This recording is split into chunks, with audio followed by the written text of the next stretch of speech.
যাদের অশ্ব গ্যাস কোনোভাবে ভালো করতে পারতেছে না, আজকে চমৎকার একটা রেসিপি দিব, যাদের অশ্ব গ্যাস, রক্ত যায় অর্থাৎ ব্লাড যায়, ব্লাড যাওয়া কোনোভাবে বন্ধ করতে পারতেছেন না এবং টয়লেট করতে গেলে টয়লেট অত্যন্ত কষা হয় এবং কি আপনার মানে প্রচুর ব্যথা করে, এগুলি আর থাকবেন না।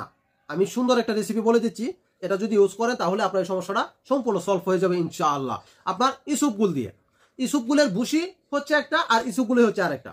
ইসুপগুল হচ্ছে আস্তা দানাটা, দেখেন এগুলি হচ্ছে ইসুপগুল, এই ইসুপগুলের আস্তা দানা আর হচ্ছে ইসুপগুলের ভুসি। এই আস্তা দানাটাকে যখন মেশিনে রিচার্জ করে ভাঙায় তখনই এটার ভিতর থেকে ইসুপগুলের ভুসি বের হয়, বুঝতে পারছেন? তো এই আস্তা ইসুপগুল দিয়ে আপনি কিভাবে, এটা কিন্তু আপনাদের অত্র এলাকার যে বাজার আছে ওই বাজারে কিন্তু বানিয়াতে দোকানে অ্যাভেলেবেল কিনতে পাওয়া যায় এই ইসুপগুল। একটা দামও বেশি না, আপনার 2 থেকে 250 টাকা কেজি।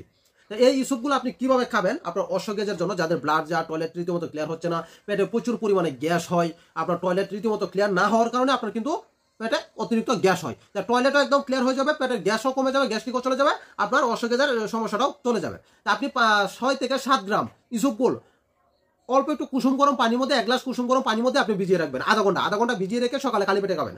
আবার রাতের বেলা 6 থেকে 7 গ্রাম ইসুপগুল 1 গ্লাস গরম পানিতে ভিজিয়ে রাখবেন, ভিজিয়ে রেখে রাত্রে খাবার পর খাবেন।